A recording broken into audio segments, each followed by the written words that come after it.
જય માતાજી મિત્રો, હર હર મહાદેવ। આજના વિડીયોમાં આપણે સાંભળીશું કે ફાગણ સુદ પ્રદોષના દિવસે એવા કયા ઉપાય કરીશું કે જેનાથી વિઝા છે કે કોર્ટ કેસ સંબંધિત સમસ્યાઓ છે જેનું નિરાકરણ થતું નથી, વિદેશ જવું હોય અને વિઝા મળતો નથી, તો તેના માટે આ ઉપાયો ખાસ છે।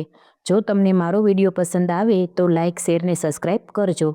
વિઝા વિદેશ યાત્રામાં જો તમને વિઘ્ન આવતું હોય, અટકેલી ફાઇલ હોય, તમારી ઇન્ટરવ્યૂમાં નિષ્ફળતા મળતી હોય, વારંવાર રિજેક્શન થતું હોય, તો સંધ્યાકાળે આજે રવિ પ્રદોષના દિવસે શિવલિંગ પર ગંગાજળ, કાચું દૂધ અને થોડું કેસર મિશ્રિત પાણી અર્પણ કરો।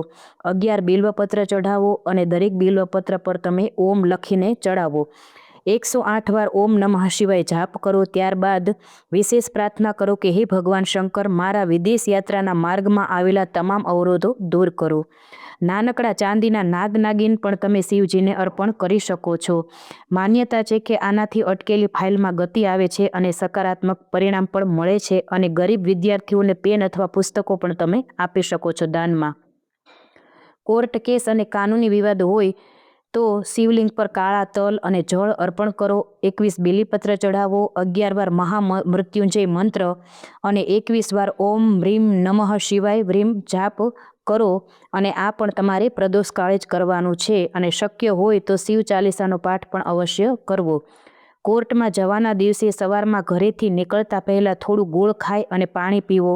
ગરીબ વ્યક્તિને કાળા કપડાં તથા તલનું દાન કરો। આ ઉપાયથી ન્યાયતરફી પરિસ્થિતિ બંને અને માનસિક શાંતિ પણ મળશે। પણ ખાસ ધ્યાન મિત્રો રાખવાનું છે કે ઉપાય કરતાં પહેલાં મન શુદ્ધિ અને વિશ્વાસપૂર્ણ હોવો જોઈએ। પ્રદોષ વ્રત રાખશો તો લાભ થશે।